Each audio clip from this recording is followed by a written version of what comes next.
Welcome to Whips in the Dungeon. I'm Dex. Today on Whips in the Dungeon, we're going to do a deep dive into crackers, cracker materials, cracker construction, and I'm going to show you a little bit of history about crackers and how crackers have changed over time, and give you my cut on crackers. 20 years or so, the industry standard for finishing a whip by most of the whip makers I was ordering from was a black cracker. Most of them were made out of nylon, or it almost seemed like a carpet thread, and twisted cracker finished with an overhand knot, and that was the industry standard. And I, for many, many years, have said a black cracker in a black dungeon or a dark dungeon is almost impossible to see, and you're really throwing blind from the thrower's end perspective. From the whip catcher's end perspective, they're not going to know the difference in a twisted cracker that's black in color as opposed to a twisted cracker that's red in color. So this cracker I recently got from Blake Gorey at Smoky Mountain Whips, and it's red. It feels like it's a carpet thread, or about like a carpet thread, twisted, finished with an overhand knot. And it shows up much better in a dim lit dungeon than, say, a black cracker would. So it's a step in the right direction.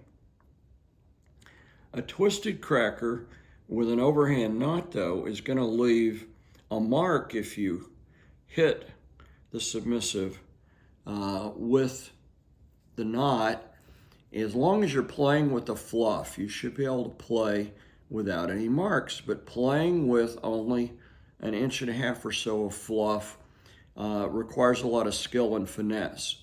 And in a dim lit dungeon, it just may not be possible for everybody's skill level to play that way. So this cracker is poly baling twine, which baling twine's inexpensive, it's readily available, and it works great for sport cracking. Moodstone describes this cracker as like acid burning on the skin. So she doesn't like that experience. This particular cracker came from Peter Jack, but Peter doesn't always use poly baling twine. This is just an example of a different type material that can be used that would be stingy and leave marks.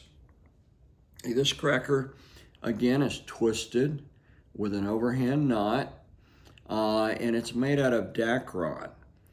Desert Minx, I believe, is using dacron.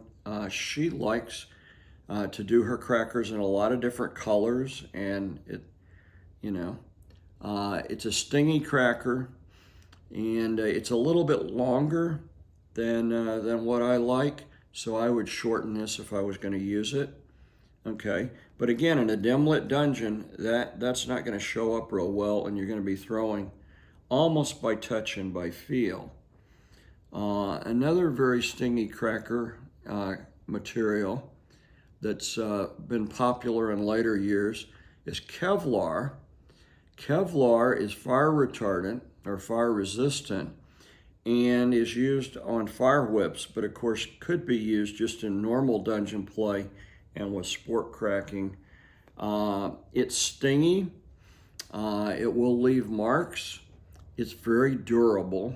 Okay, so from a durability perspective, it's going to last a long time.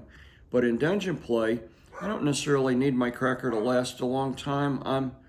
I'm changing my cracker between every submissive and every scene anyway, so durability is not an issue with me. Now, dyneema is another material that's being used in years of late.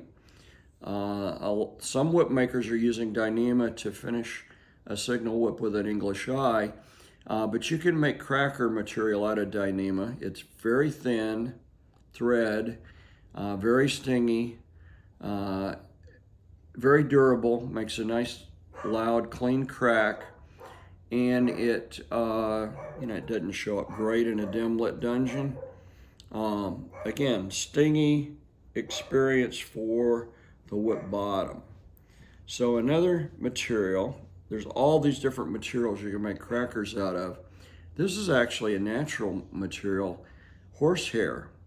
Horsehair fiber plaited into a cracker. And it shows up pretty good in a dim lit dungeon.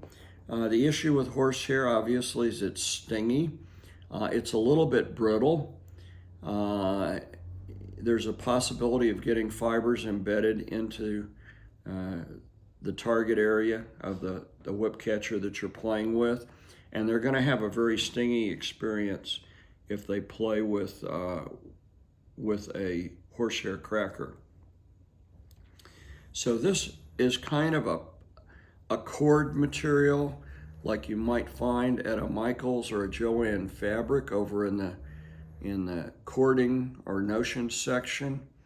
It had a loop made so that you could attach it to your fall, and it's stitched, and the loop is stitched so that that loop stays in. This is actually very stingy, and it kind of makes a whistling or singing sound when it comes through the air. Literally, this cracker sounds like a snake hissing.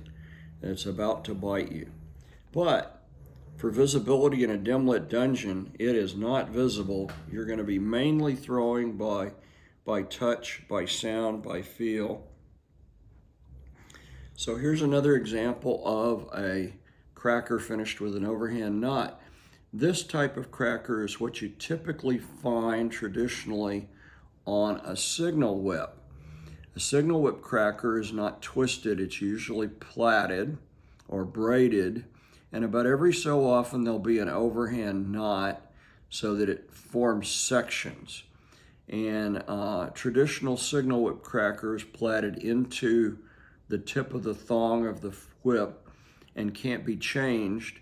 So the original idea with a signal whip is you would throw until the cracker wore out, and then you would snip the first knot and let the next section unravel. Play with it a while. When it wore out, you would snip that knot.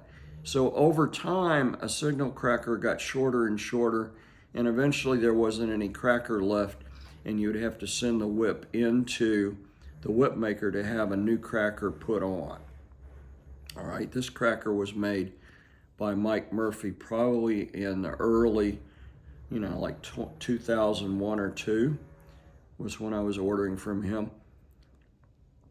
Of late, signal whip makers have started putting an English eye and finishing an English eye in the end of their signal whip so the crackers can be changed. And if you're going to order a new signal whip, I would suggest that you request an English eye being put in the end of your signal so that you can change the cracker without having to send it back to the whip maker. So we're going to talk about Mason line for a minute. Mason line, out of all these other crackers we've looked at, Mason line is my absolute favorite. And it comes in a variety of colors and sizes. When you shop for Mason line at a hardware store or Home Depot or Lowe's, wherever you're going, realize that it comes numbered. This is number 18 Mason line. The larger the number, the thicker the thread is going to be. So I'll give you an example. I'm not going to unwrap this one, but it comes in colors. This is fluorescent pink. As I said, I like fluorescents and pinks for outdoor play. For indoor play, I prefer white. So this white Mason line is number 32 Mason line as compared to, and this is several years old, so it's yellowed a little bit. This Mason line is number 18 Mason line. And you can see number 18 Mason line is about half as thin as number 32 Mason line. So if you have followed my channel, you know I love ladysally crackers for dungeon play for a wide variety of reasons. But I'll give you an example. A ladysally cracker, you take the Mason line and deconstruct it and then reconstruct it by plaiting a flat ponytail or flat braid like you'd be plaiting a ponytail, and you finish it with a flat knot. Okay, so this is number 18 Mason line. This one has been finished with number 32 Mason line. And you can see just in the video that this one's twice as thick as this one, or close to twice as thick as this one. So this one's going to be thicker, thuddier, fluffier, less stingy than that number 18. If I had number 15 or number 12 Mason line, as you get smaller, it's going to be stingier. Okay, this one's made out of this is a twisted cracker finished with an overhand knot. Excuse me, and it's made out of number 18 Mason line. So number 18 Mason line, number 18 Mason line, but ladysally cracker, and number 32. So this cracker is what I call a tassel style cracker. I made it with multiple strands of number 32 Mason line. Actually, you can look at the eye. I made it with 3 strands of number 32 Mason line, and instead of deconstructing them and untwisting them, I left them as twisted strands, and then I plaited a 3-strand ponytail with them, and I have a huge tassel of fluff here. So what do I do with this cracker? This cracker is a misnomer because it's so thick and fluffy, you'd be hard pressed to get this cracker to crack. It's gonna make a puff sound, right? Well, I use this for erotic play. Play with the genitals, play with the breast or the nipples. You're not going to do any harm with a tassel style cracker, and you're going to have a lot of fun with it. So we've got multiple different uses for Mason line.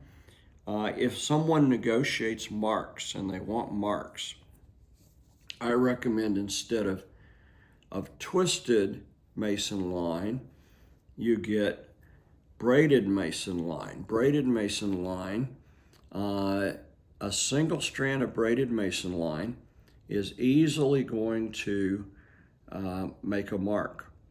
If I was going to have a scene where the whip bottom wanted souvenirs and marks to take home, I wouldn't use a ladysally cracker. I would use a single strand of braided Mason line for that type of scene. So the only other cracker or material I've got to talk and show with you today is this cotton twine. What do I use cotton twine for? Well, cotton twine is not as durable as the nylon Mason lines, but I've got a palette here. If you followed my channel or followed me on FetLife, you'll know that I do painting with acrylics using the cracker on the tip of my whip as my paintbrush. So from 5 or 6 foot away, I'm painting on a canvas, or if I have a whip catcher that is willing to stand, I'll have a living canvas and I'll paint a picture on, their back or their chest. And I found that cotton twine holds acrylic paint better than Mason line does. You could use probably any of this cracker material for painting, but if the goal is to put paint on the canvas or on the living art, you're going to have a much easier, quicker time doing it using a thread like a cotton twine. So cotton twine is for my artistic whip expression.